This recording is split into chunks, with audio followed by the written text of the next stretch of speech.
second day of World Watercolor Month. If you want to see what that's all about, check the link out in the description below. And if you are participating in the challenge, it's obviously to do with watercolor, but you can check what it is out in the link. And if you are participating, let me know in the comments below so that I know to have a look at your Instagram. It's a nice way to get to meet people. As I said yesterday, I'll probably say that every day. No, I won't.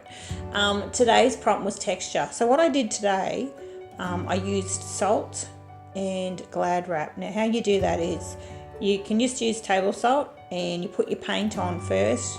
It does depend on how wet or how unwet you make your paint. Mine was probably about middle of the road. The wetter you make the paint, the more splotchy it'll get. It seems to spread more.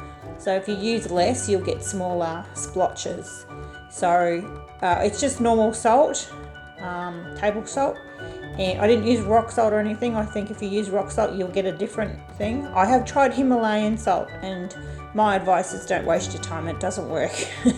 So I just used the good old-fashioned table salt, poured it on after I put the paint on, as you can see, and then waited for it to dry and scratched it off. Now I did find that it left like quite a rough texture to it.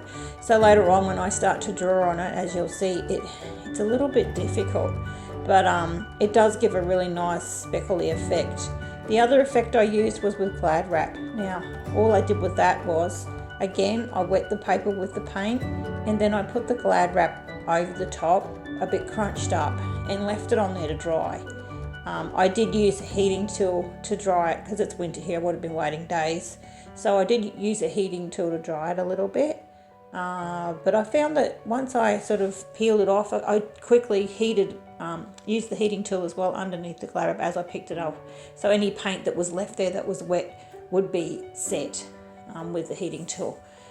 So that's another one that you can do. And then I just doodled over the top and used unfortunately I was going to use some watercolor pencil, but I found that the pen that I was using, I always check before usually I check before I do it. When I got this great idea of, I'll use watercolor pencils, I did check to see if the pen that I used was watercolor, and it wasn't. So I changed my mind about doing that, because I knew that by going back and putting watercolor on and then putting water on top, it was going to run. So I usually use pens that are permanent, and I don't generally have pens that aren't permanent on my desk, but this one has snuck in. And yeah, so that was the only thing. So I sort of just went with what I had in the end and didn't bother going back with the watercolor pencils. So you'll see them in another episode.